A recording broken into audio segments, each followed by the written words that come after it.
증기압에 영향을 줄 수 있는 가장 중요한 요소로는 바로 온도가 있습니다. 그리고 그것이 더더군다나 순물질의 증기압이라고 한다면 그 온도에 대한 영향은 절대적입니다. 그래서 이 온도가 변하게 될 때 순물질의 증기압이 어떻게 변하는지 한번 살펴보도록 하겠습니다. 자, 앞서 증기압에 대한 얘기를 했었죠. 그래서 증기압을 어느 과정에서 표현해 볼 수 있다고 했어요. 바로 증발 과정뿐 아니라 승화 과정에서도 증기압에 대한 어떤 정의를 할 수 있다고 했었죠. 하지만 뭐 우리가 평소 경험에서 증발을 더 자주 관찰합니까? 승화를 더 자주 관찰합니까? 네, 당연히 증발이잖아요. 그래서 어떻게 되냐면 뭐 그냥 특별한 상황이 아닌 어떤 순물질 액체의 증발 과정을 토대로 그 온도에 대한 영향을 좀 살펴보도록 하겠습니다. 이때 다시 한번 강조하는데 순물질의 증기압인 것이 중요합니다. 순물질이 아니면 무슨 물질이죠? 바로 혼합물의 어떤 상황일 텐데 혼합물에서는 그 증기압이 아주 다르게 나타날 수 있습니다. 온도 외적인 요인이 작용할 수 있습니다. 그거는 나중에 생각해 보도록 하고요. 지금은 순물질의 증기압에 대한 온도의 영향, 그걸 좀 알아보도록 하겠습니다. 자, 당연히 여기 그 A라고 하는 건 그냥 어떤 순물질을 이렇게 A라고 둘 거고요. 그게 그냥 보통의 그 온도 조건에서 액체 상태이다가 이렇게 기화가 되는 증발 과정을 한번 생각해 보도록 하겠습니다. 자, 그리고 증기압이 적용되는 거니까 증기압이 정의될 수 있는 세 가지 조건이 만족되고 있는 상황이겠죠? 당연히. 자, 증기압이 정의되는 세 가지 조건이 뭐였습니까? 첫 번째가 닫힌 그릇. 두 번째는 뭐였어요? 바로 서로 다른 상태의 공존이었죠. 그리고 마지막은 뭡니까? 그 공존하고 있을 때 관찰되는 상경계가 일정하게 유지되는 상평형 상태에 도달할 때 바로 증기압이 정의된다고 했습니다. 그러니까 앞서 증기압이 정의되었다라고 하는 그 세 가지 조건이 계속 만족이 되는데 온도가 변하면 그 증기압이 어떻게 변하는지 살펴보겠다 이런 얘기죠. 자, 역시나 뭐예요? 닫힌 그릇. 뭐죠? 상경계. 거기에 순물질 A가 있습니다. 그러면 당연히 일부 기화를 해서 액체도 있고 증기도 있는 상황입니다. 이때 T1이라고 하는 건 그냥 어떤 현재 온도라고 하겠습니다. 그리고 그때 P1은 그 순간에 정의된 현재 증기압이라고 표현하겠습니다. 그래서 어떤 온도에서의 그 순물질의 현재 증기압을 P1이라고 하겠습니다. 자, 그럼 이때 여기서 외부적으로다가 뭐 가열을 한다든가 해서 이 상태의 온도를 증가시켜 보도록 하겠어요. 그러면 여기에 있는 물질의 종류에 관계없이 무조건 무슨 일이 벌어져야 되느냐?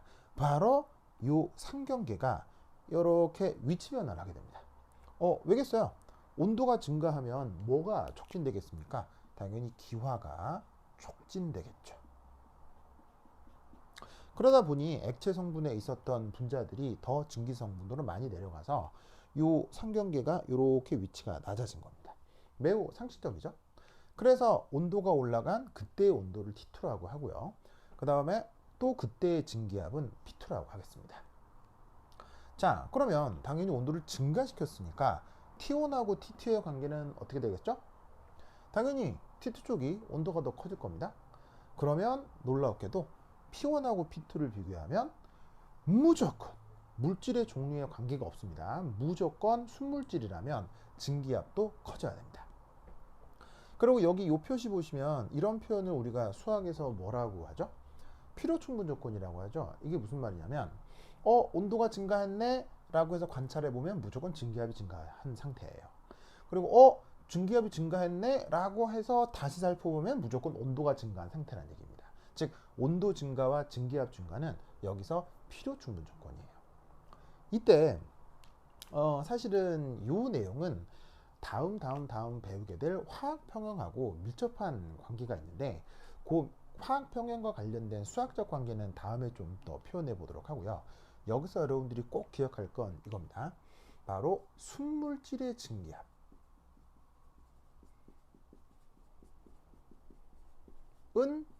오직 온도만의 함수입니다. 요거를 명심하셔야 돼요. 자, 온도만의 함수라는 게 무슨 말이냐면 다른 변수가 없다는 얘기입니다.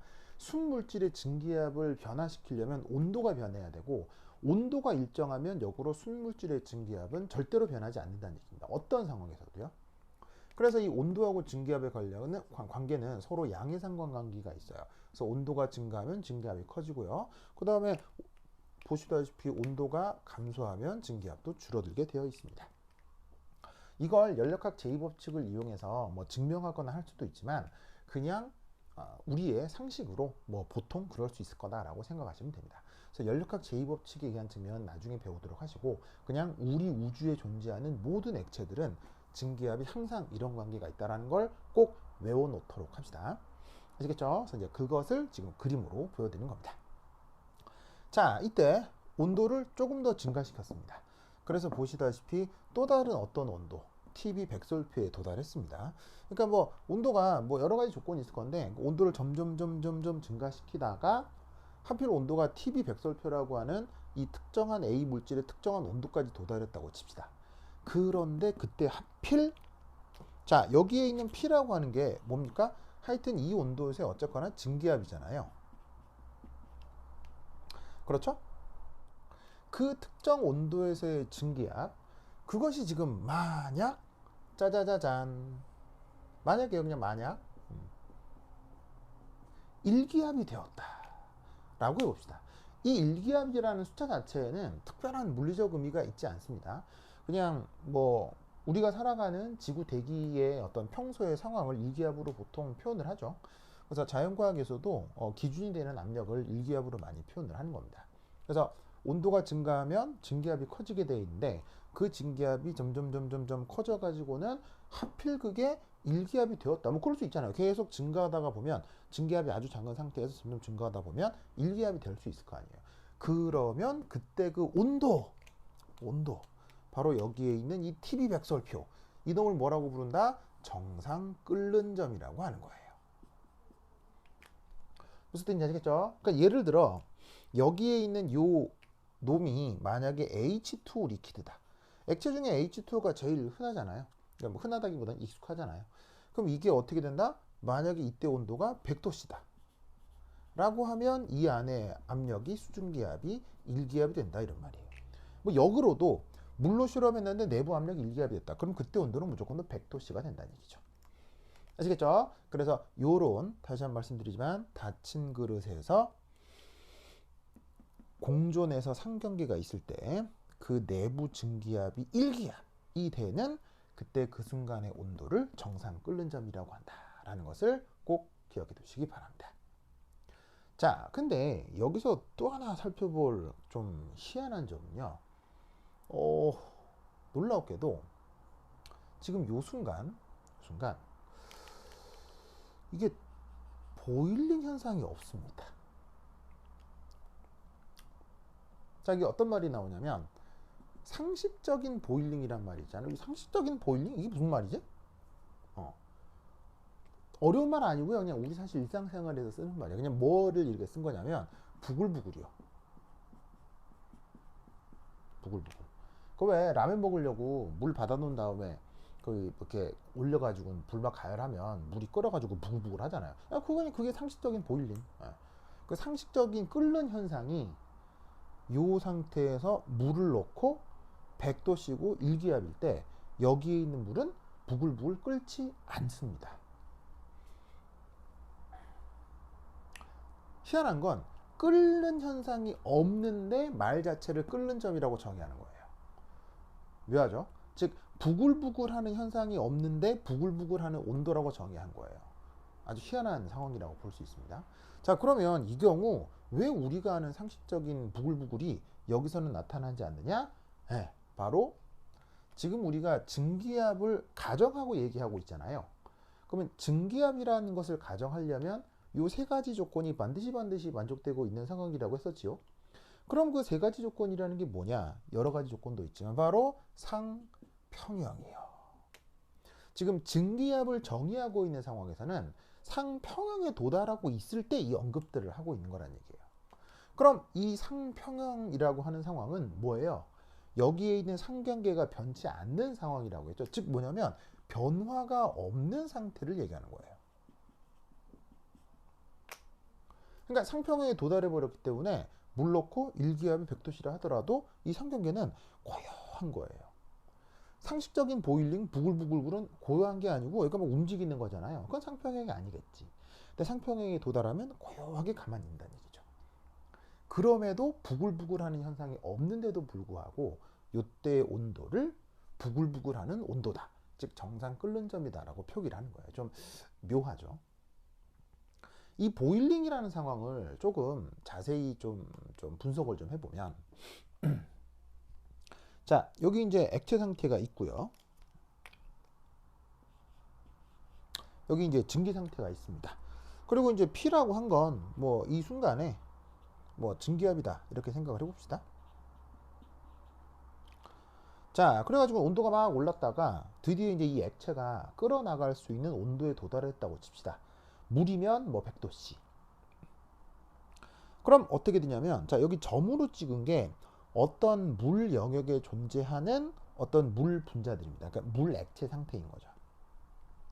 여기서 어떤 일이 벌어질 거냐면 이 액체들이 온도 만약에 끓는 점 온도에 도달하게 되면 여기서 뻥 하고 폭발을 하게 될 거예요. 자, 그래서 여기 액체로 존재하고 있는 어떤 그 분자들이 어떤 온도에서 뻥 하고 폭발을 해서 기화가 된다고 칩시다. 그러면 여러분 그 내가 예전에부터 얘기한 적이 있었는데 동일 질량이나 혹은 동일 몰수의 기체에 대한 액체의 부피비가 대략 어느 정도라고 그랬어요? 10의 3승에서 10의 4승 사이라고 했죠. 물론 온도 조건에 따라 다르지만 액체에 비해서 기체는 수천 배에서 수만 배 부피가 더 큽니다. 그래서 여기 액체로 존재하던 이 분자들이 이 끓는 점 온도에 도달해서 뻥 하고 터지게 되면 어떻게 되겠어요? 이런 식으로 풍 하고 기화가 될 거란 얘기죠. 즉 액체 내부에서 요만큼의 기체 공간이 만들어질 거예요. 그런 걸 뭐라고 부르냐면 영어로 캐비티라고 하고요. 뭐 그냥 뭐 우리 번역 비슷하게 하자면 뭐냐면 수중 기포 이런 게 만들어진다는 얘기죠. 아시겠죠? 그래서 여기서 액체가 끓는 점 온도에 도달하게 되면 뻥 하고 터져서 이렇게 수증기포가 만들어지게 되는데 자, 수증기포가 어떻게 돼요? 원래 그 액체보다 부피가 1000에서 10,000배 정도 커진다고 했죠. 그래서 여기서는 점으로 보이던 그 부피가 여기서는 굉장히 큰 부피로 바뀌게 되는 거예요. 그런데 당연히 이 캐비티라고 하는 게 수 중에서 이렇게 액체 중에서 만들어진 거 아니에요. 그러면 당연히 액체 자체의 부피나 크기라고 하는 게 있는데 내부에서 뭐가 이렇게 꿈쩍하고 내부에서 뭐가 부피가 늘어났잖아요. 그럼 어떤 일이 벌어지냐면 이 내부의 액체가 기체가 되면서 늘어나는 부피만큼 이렇게 액체의 이 겉보기 부피 혹은 이 상경계의 위치가 이 부피와 같은 부피만큼 상경계의 위치가 상승하게 될 거라는 얘기예요. 무슨 뜻인지 알겠죠? 그러면 어떤 일이 벌어지냐면 바로 이 기체가 압축되는 효과가 나타나는 거죠. 무슨 뜻인지 알겠죠? 원래 기체는 이만큼의 부피여야 되는데 여기에서 뻥 하고 터지면 이 액체의 상경기가 위쪽으로 꿈찔 올라가게 되면서 위에 있는 기체를 이렇게 압축시키게 되는 거예요. 그럼 기체가 압축돼 버리면 기체의 압력은 증가해요, 감소해요? 기체가 압축되면 기체의 압력은 증가하죠. 즉 내부에서 캐비티가 만들어지게 되면 이 기체는 순간적으로 더 고압 조건이 되는 거예요. 그럼 고압 조건이 된단 말은 무슨 말이겠어요? 요 기체의 압력이 다시 한번 이 액체를 밟아 누르는 거예요. 무슨 뜻인지 아시겠죠? 그러면 얘가 밟아 누른다. 이 밟아 누르는 압력이 여기에 있는 캐비티에 다시 작용을 하는 거예요. 이 수증기포에 다시 작용을 하는 거예요. 그럼 이 캐비티가 어떻게 되겠어요? 외부에서 힘이 가해지니까 다시 작아져서 거꾸로 돌아가게 되는 거죠. 그러면 이 말은 무슨 말이겠어요? 정상 끓는 점에서 닫힌 용기라면 그냥 아예 애시당초 폭발 과정은 없는 거예요. 무슨 뜻인지 아시겠죠? 그러니까 어떻게 되냐면 예를 들어 물이 있고 일기압이고 100도씨가 되는 상평형 상태에서는 이 두 상황이 균형을 이루고 있기 때문에 이 액체 내부에서 더 이상 이 액체 성분들이 기화가 되는 이런 폭발 과정이 일어나지 않게 되는 겁니다. 그러니까 어떻게 되냐면 100도씨로 유지한 물이라 하더라도 여기서는 꿈틀꿈틀꿈틀하는 움직임이 벌어지지 않는 거예요. 그래서 닫힌 그릇에서는 어떻게 된다? 상평형에 도달하게 되면 아무리 그 온도가 높아도 절대로 어떻게 돼? 여기에서 부글부글한 현상이 일어나지 않습니다. 자, 물에 끓는 점은 100도잖아요. 그러면 어떻게 되겠어요? 온도를 더 올려요. 101도, 102도, 103도 계속 올리면 여기 내부의 증기압도 어떻게 되겠어요? 1기압, 1.1기압, 1.2기압 점점 늘어나겠죠? 왜? 그건 이 관계의 지배를 받을 테니까요. 온도가 올라가면 증기압이 커져요. 그러면 물을 넣고 여기에 100도가 아니라 101도, 102도, 103도 어떤 온도라 하더라도 닫힌 그릇 속에서 상평형을 이루면 부글부글하는 일은 벌어진다, 안 벌어진다? 안 벌어진다는 얘기죠. 아시겠죠? 그래서 지금 언급하고 있는 이 모든 과정, 특히나 증기압이라는 것이 상평형 상태에서 적용되고 있는 것이기 때문에 저렇게 정상 끓는 점에 도달한다 하더라도 저런 실험적 상황에서는 어떻게 된다? 부글부글하는 일이 벌어지지 않는 것입니다. 무슨 뜻인지 아시겠죠?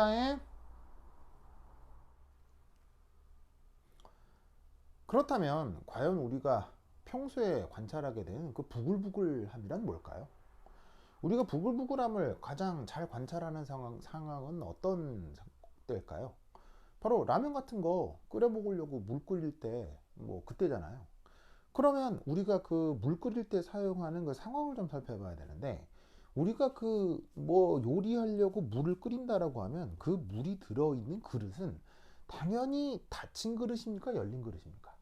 당연히 열린 그릇일 수밖에 없죠. 사실 닫힌 그릇으로는 뭘 할 수가 없어요. 그 인간이 사용하는 모든 그릇은 다 그 열린 그릇입니다. 그러니까 닫힌 그릇이라고 하는 이런 제한된 상황에서 뭔가 물리적인 것들이 정의가 돼 있지만 실제로 우리의 일상생활은 항상 열린 상태에서 뭐가 이루어지는 것이 대부분이죠. 그러다 보면 어떤 일이 벌어지느냐? 자, 역시나 뭐 얘도 예를 들어 이 내부가 물이라고 칩시다. 그리고 물 끓이려고 뭐 100도씨 이상의 온도가 됐다고 칩시다. 그럼 여기서도 어떻게 되겠어요? 온도가 100도씨 이상에 도달했기 때문에 이 물 내부에 있었던 어떤 물 분자들이 뻥 하고 기화가 되기 시작하겠죠. 그럼 수중에서 뻥 하고 터지면서 수중 기포인 캐비티가 만들어지기 시작합니다. 그래서 그 갑자기 수중 기포가 만들어질 때 부피가 줄어든다고 그랬어요? 부피가 급격히 늘어난다고 그랬어요? 급격히 부피가 늘어난다고 했죠. 그래서 지금 여기서 요 캐비티의 부피가 약간 이게 그림 효과를 이렇게 약간 여기에 볼록해지게 그린 거 지금 보이시죠? 그래서 내부 액체 성분이 기화가 되면서 그 부피 증가만큼 이 액체의 겉보기 부피도 이렇게 변화가 생기게 되는 거예요. 무슨 뜻인지 아시겠죠? 그래서 이제 이 캐비티가 만들어지는데, 자, 중요한 건 이 캐비티는 보시다시피 만들어진다 하더라도 이게 열린 그릇이므로 그거와 접해 있는 외부 대기압은 변하겠어요, 안 변하겠어요? 당연히 변하면 곤란할 거 아니에요. 뭔 말이냐면 예를 들어서 날이 막 어두컴컴 막 저기압이야. 그래서 내가 여기 저기압이야, 라면 끓여 먹어야 되겠다. 그래서 라면 끓여 먹으려고 물을 막 끓였어. 그럼 수증기가 막 나오겠네. 그럼 그것 때문에 그 저기압이었던 우리 동네의 압력이 고기압으로 바뀌었어. 날이 화창해. 자, 그런 일 벌어져요, 안 벌어져요? 말도 안 되잖아. 그러면 안 되잖아. 무슨 말이야? 사람이 뭐 약간의 액티비티를 한다고 해서 대기압이 변한다, 그건 아니겠지. 그러니까 뭐냐면은 대기압은 여기서 약간의 어떤 변화와 관계없이 항상 지구 대기압은 일정하다고 봐야 되죠. 그러니까 어떻게 되냐면 기포가 만들어져도 외부 대기압이 일정하니까 누르는 힘이 일정한 거예요. 그러다 보니까 이 터져 나온 캐비티에 추가적 압력이 가해지지 않게 되므로 이 캐비티가 그 형태를 유지하고 있을 수가 있다는 얘기예요. 근데 그 형태를 유지하게 되면 어떻게 되느냐? 보시다시피 이 캐비티는 당연히 증기 성분이기 때문에 밀도가 커요, 밀도가 작아요? 밀도가 작을 수밖에 없지. 그럼 밀도 작은 애는 중력이 있는 방향으로 움직여, 반중력 방향으로 움직여. 밀도가 작은 애는 중력의 반대 방향으로 움직이잖아요. 즉 이쪽이 땅이고 이쪽이 하늘이면 얘가 어떻게 되겠어? 위쪽으로 슝 나올 거라 이런 말이에요. 바로 이 밀도가 적은 캐비티가 이런 식으로 대기 중으로 탈출하게 된다 이런 말이지. 그러면 탈출하면서 어떻게 되겠어요? 물 표면이 무럭하면서 이게 약간 이 힘을 받아서 형태가 약간 변형되겠지? 그걸 우리가 뭐라고 부른다? 상식적인 보일링이라고 하는 거예요. 아시겠죠? 그러니까 그 정상 끓는 점이라고 하는 것을 묘하게도 닫힌 그릇에 이 뭐냐면은 상평형이 이루어진 상황에서 정상 끓는 점을 정의를 하게 되는데, 그러다 보면 오히려 우리 일상생활에서 하는 경험과 좀 다른 결론이라고 생각할 수도 있어요. 하지만 증기압을 정의하는 조건은 닫힌 그릇이고 우리 일상생활의 경험은 열린 그릇에서 벌어지는 것이기 때문에 그 둘 사이에 어떤 그 해석이 좀 필요한 거다 이런 얘기죠. 그래서 저 정상 끓는 점을 이런 의미로 받아들이셔야 될 것 같습니다. 자, 그러면 온도를 조금 더 심하게 올려볼까요? 그러면 어떤 일이 벌어질 거냐? 자, 앞선 걸 살짝 다시 한번 생각을 해보면 온도가 증가할수록 어떻게 된다고 했어요? 증기압은 무조건 증가한다. 그리고 증기압이 증가한다는 말은 기화가 촉진되기 때문에 이 상경계가 어떻게 된다? 점점 아래로 내려온다 이런 얘기죠. 그러다가 뭐 이렇게 이 상경계가 내려가다가 내부 압력이 1기압에 도달할 수 있는데 그때 온도를 뭐 그냥 정상 끓는 점이라고 하자. 그리고 뭐 정상 끓는 점에 사실은 특별한 물리적 의미가 있는 건 아니에요. 왜냐면 여기서 온도를 더 올리면 뭐 100도에서 101도, 예를 들면 물이라고 했을 때 뭐 100도에서 101도, 102도, 103도 계속 올라가면 이 내부 증기압도 그냥 1.1, 1.2, 1.1 계속 올라가는 거예요. 아시겠죠? 그래서 온도가 올라가면 올라갈 뿐인 거지. 그러니까 하필 1기압일 때 100도씨라는 거지 그게 무슨 특별한 물리적 의미가 있는 건 아니란 얘기예요. 그런데 아주 놀라운 사실은 이 상태에서 온도를 더 올리는 거예요. 이게 그러니까는 뭐 그냥 막 개념적으로 얘기하면 좀 그러니까 그냥 이 안이 이제 H2O 분자였다고 치자. 그럼 이게 막 올리다가 H2O의 경우는 대략 온도가 374도쯤 되는 온도예요. 굉장히 고온이죠. 사실은 우리가 100도씩 끓는 물만 하더라도 우리 생명체에게는 굉장히 고온이잖아요. 그럼 374도씨면 이건 뭐 엄청난 온도긴 해요. 여하튼 그 온도에 딱 도달하게 되면 놀라웠게도 갑자기 뿌해져. 갑자기 뭐처럼? 안개처럼. 여러분 왜 안개 알죠? 안개. 뭐 이렇게 뭐 비도 오고 뭐 안 오고 뭐 할 때 왜 이게 구름 같은 거 땅에 끼는 거 그건 안개라고 하잖아요. 그래서 뭐 새벽에 뭐 이런 게 나가면 안개 낄 때도 있고 하는데 그거 아시죠? 그거 안개 얘기하는 겁니다. 자, 근데 중요한 건 뿌연 이것이 안개는 아니에요. 안개는 아니에요. 안개 비슷하다라는 거지 안개일 수는 없어요. 왜 안개일 수가 없냐면 자 봐요. 안개는 어디서 만들어져요? 바로 열린 공간에서 만들어지죠. 이게 구름 같은 게 땅에서 만들어지는 게 안개잖아요. 그래서 구름 만들어지는 원리와 안개 만들어지는 원리가 그 지구과학에서 설명하기 똑같이 설명하잖아요. 그럼 이제 안개가 만들어지는 우리 공간은 열린 공간이에요, 닫힌 공간이에요? 당연히 열린 공간이지. 그럼 안개는 열린 공간에서 만들어지는 거고요. 이건 지금 무슨 공간이에요? 다 닫힌 공간이에요. 그래서 여기서 뭔가 안개 비슷한 게 나타났다고 절대 안개는 아닙니다. 다만 육안으로 볼 때 뭔가 뿌연 상황이 나타나는데 그 뿌연 그게 안개 비슷하다는 얘기인 거죠. 그래서 안개는 아니지만 안개처럼 뿌연 어떤 상태가 뿅 하고 갑자기 뿅 하고 나타날 수가 있어요. 무슨 뜻인지 아시겠죠? 그럼 이 상태가 나타난다고 이거 참 보여드려야 되는데 이게 참 보여드리지 못하고 뭐 이렇게 혹여나 뭐 이렇게 유튜브 같은 데서 이렇게 뭐 초임계 입체 생성 영상 같은 걸 찾아보시면은 조금 더 편리할 수 있겠네요. 자, 어쨌거나 이 갑자기 뿌해지는 이런 상황에 대해서 조금 더 이제 해석을 좀 해보면 자 봅시다. 요런 상황에서는 확실히 뭐가 있어요? 짠 상경계가 있었죠. 경계를 중심으로 여기는 물이다. 경계를 중심으로 여기는 수증기다. 이렇게 구분할 수 있잖아요. 뭐 예를 들면 경계를 중심으로 여기까지는 소다. 여기까지는 밀가루 빵이다. 이렇게 딱 우리가 규정을 할 수 있잖아요. 그런데 갑자기 보시다시피 상경계가 갑자기 뿅 하고 사라진 거예요. 이 초임계 입체가 안개는 아니지만 육안으로 볼 때 진짜 안개 같거든요. 그래서 여러분들이 안개가 심하게 낀 상황을 한번 경험을 해보면 이게 무슨 말인지 알 텐데, 저기 그 왜 강원도처럼 이게 산간 지역에 운전하다 가보면 말이죠. 맑은 날인데 갑자기 어떤 터널 하나 딱 지나가고 나면 갑자기 뿌옇게 안개가 빡 끼는 경우가 생겨요. 갑자기 환창한 날에. 그러면 이 안개가 심하게 끼면요.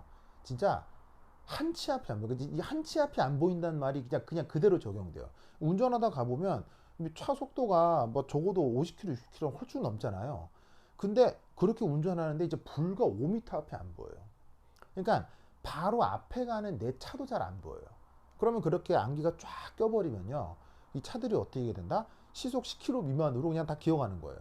그리고 이제 안개등이라고 하는 비상등만 막 켜고 안개등과 비상등을 켜면서 서로 이제 위치만 이렇게 이제 알 수 있게. 그래서 이 안개등이 켜진다고 해서 앞에가 잘 보이는 게 아니고 그 안개등이 번쩍번쩍 하면서 이게 부연 그런 이미지만 이제 보일 수가 있는 거죠.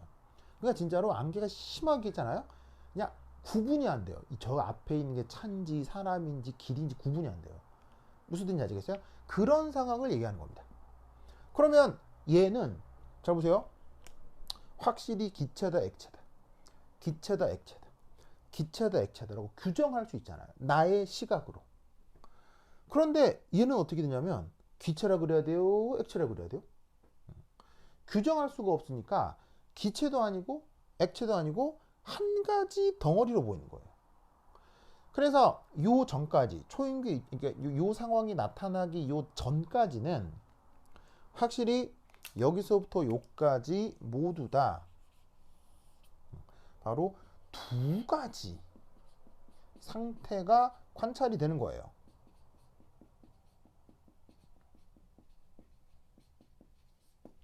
어떻게? 액체 기체, 액체 기체, 액체 기체. 무슨 뜻인지 아시겠죠? 근데 여기에 도달하게 되면 그게 액체인지 기체인지 구분이 안 되는 하나의 통으로 보인다고 하죠. 그러면 그 하나의 통으로 보인다? 아, 한 가지 상태다라고 생각을 해야 되는 거예요. 그러니까 난데없이 액체, 기체가 있던 것이 없어지면서 이게 액체인지 기체인지 구분이 안 되는 거예요. 그래서 그 상태를 뭐라고 부른다? 이 경우 초임계 유차라고 부른다. 액체도 아닌 것이 기체도 아닌 것이. 근데 이제 재밌는 건 액체의 특성과 기체의 특성을 모두 갖고 있는 희한한 상태가 됩니다. 근데 이제 우리가 일상생활에서 경험하기 힘들죠. 왜냐하면 우리가 374도씨의 상황을 우리가 경험하는 건 좀 힘들잖아요. 그러니까 인간의 보통의 경험으로는 이런 것들을 관찰하기가 좀 쉽지가 않죠. 여하튼 이런 상태를 초임계 유차라 하고요. 그 다음 원래 말로는 슈퍼크리티컬 플루이드라고 합니다. 그래서 우리말로 초임계 유차라고 하는 거죠. 그래서 액체 기체의 구분이 있다가 갑자기 뿌해지는 요 상황에 도달하게 해주는 이 온도, H2O의 경우는 374도씨라고 했는데 이 온도를 뭐라고 부른다? 바로 임계 온도라고 합니다. 아시겠죠? 자, 그리고 요 논리에서 또 하나 중요한 건 바로 이겁니다. 자, 이게 무슨 말이에요? 나타날 수 있다. 그럼 나타날 수 있다라고 표현한 건 무슨 말이에요? 이 뿌연 상태가 나타나지 않을 수도 있다는 얘기예요. 무슨 뜻인지 알겠어요? 그럼 뭐? 아니, 뿌여지면 뿌여지는 거지. 뭐 언제 나타나고 언제 안 나타나고 이게 뭐야? 뭐냐면 언제 나타나고 언제 안 나타나느냐. 그게 뭐냐? 자, 이게 실험을 하는데 뭐 예를 들어서 이게 물이고 이게 이제 수증기라고 합시다. 근데 이제 처음 실험을 할 때 마음이 조물조물해가지고 이 물을 아주 조금 잡은 거야. 조금만 잡은 거야. 그럼 이제 열을 가하게 되면 물은 증발하게 될 거고 상경기가 낮아지면서 물은 마르고 수증기는 많아질 수 있잖아요. 그럼 막 열을 가하다 보면 여기에 있는 이 물이 그냥 상경기가 낮아지다 보니까 여기 도달하기도 전에 저 안에 들어있는 조금의 물이 싹 다 말라버린 거예요. 그래서 상경기가 여기 있지 않고 여기 있어서 이미 여기서 애시당초 어떻게 된다? 수증기가 된 거예요. 자, 그리고 중요한 건 물도 수증기도 색깔은 다 뭐예요? 색깔은 다 투명이죠. 투명합니다. 물 투명하죠. 수증기 투명하죠. 즉 액체다, 기체다 라고 하는 건 무조건 투명한 거예요. 얘를 초임계 유체의 다른 상태로 정의하는 게 투명하지 않기 때문이에요. 물, 액체와 기체는 무조건 투명한 거예요.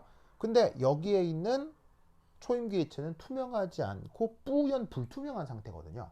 이미 거기에서 이게 앞선 액체와 기체가 다르다는 구분을 하는 거예요.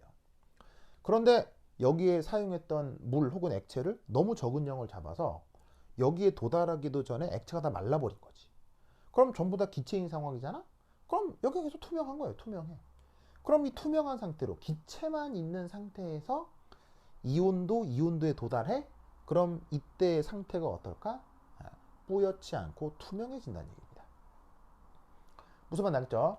즉 액체의 양이 너무 적어서 이미 이온도 이전에 전부 다 기화가 돼버리면 온도는 아무리 높여도 초임기 기체가 되는 게 아니라 그냥 기체 상태, 투명한 상태가 된다는 얘기죠. 아시겠죠? 그러면 얘를 역으로 어떻게 생각할 수 있느냐? 여기에는 물을 많이 잡는 거야. 그럼 물을 좀 많이 잡아볼까? 그래서 물을 많이 잡아보는 거지. 그러면 여기서 물이 많으면 많을수록 초임계 유체 상태에 도달하기 직전, 온도 TC에 도달하기 직전에 물이 많이 남아있을 거 아니야. 물질의 양이 많을 거 아니야. 그럼 얘가 온도 TC에 딱 도달하게 되면 물질의 양이 많으면 많을수록 여기서 뿌연 정도가 더 진해지는 거예요. 즉 초기 실험의 물질량이 적으면 적을수록 옅은 뿌염이 나타나는 거고 옅은 안개 같은 게 나타나는 거고 초기 물질량이 많으면 많을수록 어떻게 된다? 여기에 뿌연 정도가 더더욱 진해지는 거예요. 무슨 말 알겠죠? 뭐 특별히 어려운 거 아니고 상식적으로 충분히 그럴 수 있다고 생각할 수 있겠죠? 이 개념 속에서 뭐를 정의하느냐? 바로 임계 압력이라고 하는 것을 정의하는 겁니다. 자, 무슨 말이냐면 초임계 이체는 무조건 이렇게 뿌해야 된다고 했죠. 초임계 이체는 무조건 뿌해야 돼요. 근데 기체와 액체는 무조건 투명하다고 했죠. 그러면 만약에 여기에 있는 이 물이나 액체의 양을 절묘하게 잡았다고 쳐봐. 너무 많지도 않고 너무 적지도 않고. 그래서 아주 적절하게 이 물의 양을 딱 잡아버리면 자, 온도가 증가하면 상경계 위치가 낮아지면서 물이 액체가 점점 없어질 거 아니에요. 점점 말라서 없어지는데 말라서 없어지는 것과 여기에 있는 온도 TC에 도달하는 게 일치해 버리는 거지. 그러니까 뭐냐면 이 온도에 도달하면서 액체가 다 말라서 없어져 버렸는지 아니면 이 온도에 도달해서 초임계 위치가 돼 버렸는지 애매한 어떤 초기의 물질량이 있을 거 아니야. 그럼 그런 상황에서 초임계 유체가 나타나면 그 초임계 유체의 뿌연 정도는 옅겠어요, 짙겠어요? 굉장히 옅겠죠. 그러니까 이게 뭐야, 이게 안개가 있는 거야, 없는 거야? 뿌연 거야, 투명한 거야? 애매한 어떤 상황의 뿌연 정도가 있을 거 아니에요. 그 최소 압력의 그 압력을 뭐라고 부른다? 임계 압력이라고 하는 거예요. 무슨 뜻인지 아시겠죠? 네. 그래서 그 임계 현상이라고 하는 게 사실은 인간의 경험으로 그 경험하기가 쉽지가 않아요. 예를 들면 녹는다, 끓는다 이런 것들은 우리가 좀 경험할 수 있잖아요. 뭐 예를 들면 물의 어는 점 0도씨 우리가 일상적으로 경험할 수 있고요. 물에 끓는 점 100도씨도 우리가 일상적으로 경험할 수 있으나 물의 임기온도 374도씨 이건 우리가 평소에 경험하기가 어려워서 이런 현상을 우리가 좀 이해하기는 쉽지가 않습니다. 다만 알려진 실험 결과에 따르면 저런 내용들이 있으니까 좀 살펴두도록 하시기 바랍니다. 그래서 초임계 유체라고 하는 게 평소에 우리가 경험하는 액체, 기체, 고체와는 조금 상황이 다르기 때문에 저러한 어떤 특징을 갖고 있다라는 것을 좀 기억을 해두시면 좋겠어요. 앞서 H2O의 경우 그 임기 온도가 몇 도라고 했습니까? 374도쯤 된다고 했었죠. 그걸 이렇게 이제 표현을 해보겠습니다. 그래서 지금 Y축에는 압력을, X축에는 온도를 표현해 보았어요. 그러면 아까 가장 뿌연 안개, 그러니까 가장 농도가 옅은 초임계 유체가 나타날 때 압력을 뭐라고 불렀어요? 임계 압력이라고 했죠? 그게 여기에 있는 이 H2O의 경우는 그 임계 압력이 어떻게 218기압 정도가 되는 겁니다. 여러분 374도씨도 마찬가지지만 218기압도 우리가 경험해요 못해요? 경험이 안 된다고. 그러니까 이제 이 모든 것들을 이해하기가 어려운 이유가 우리가 이걸 실제로 경험할 수가 없기 때문인 거죠. 아시겠죠? 그러면 이때 여기에 있는 374도와 218기압 그리고 초임계 유체 어떻게 생각을 해야 되냐면 바로 요겁니다. 온도 374도 이상의 온도, 그 다음에 압력 218기압 이상의 압력이 동시에 만족되는 요 조건에서 초임계 유체가 나타난다고 생각하면 되는 거예요. 무슨 뜻인지 아시겠죠? 그리고 여기에는 218기압 요 상태에서 어떻게 가장 옅은 뿌연 상태가 나타난다라고 보시면 되는 거예요. 아까 얘기했죠? 처음에 잡아있는 물질량을 절묘하게 잡아서 증발해서 다 없어진 건지 초임계 유체에 도달해서 사라진 건지 애매하다기보다는 적절하게 물의 양을 잡으면 투명한 것도 아니고 뿌연 것도 아니고 구분 안 되는 묘한 상태가 만들어지는데 뭐 그 또한 초임계 유체라고 한다면 바로 요 상태가 된다는 얘기예요. 아시겠죠? 그래서 H2O의 경우는 218기압과 374도씨 이상의 조건에서 초임계 유체가 나타날 수는 있습니다.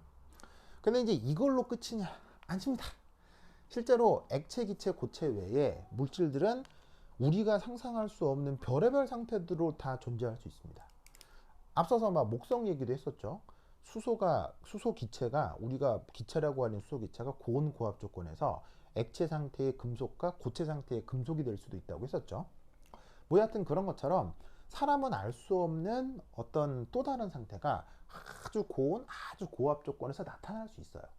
그러니까 당연히 그건 그 인간이 모든 걸 예측할 수 없기 때문에 당연히 여러분들에게 아주 고온, 아주 고압 조건에서 뭔 일이 벌어지느냐 그런 거 묻는 것 물을 수가 없습니다. 인간 자체가 그걸 다 모르기 때문에. 기본적으로 액체, 기체, 고체의 상태 변화 그리고 증기압 거기에 추가적으로 초임계 유체라는 약간의 지식만 더 알고 있으면 돼요. 이 초임계 유체에 대해서도 사실은 인간이 많은 연구가 되어 있지 않기 때문에 그냥 뭐 이런 정도의 개념이다라고 기억하셔도 충분합니다.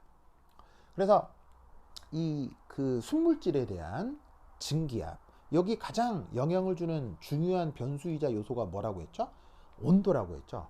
그 온도에 따라 증기압이 어떻게 변하고 상태들이 어떻게 변하는지에 대해서 좀 살펴보았습니다.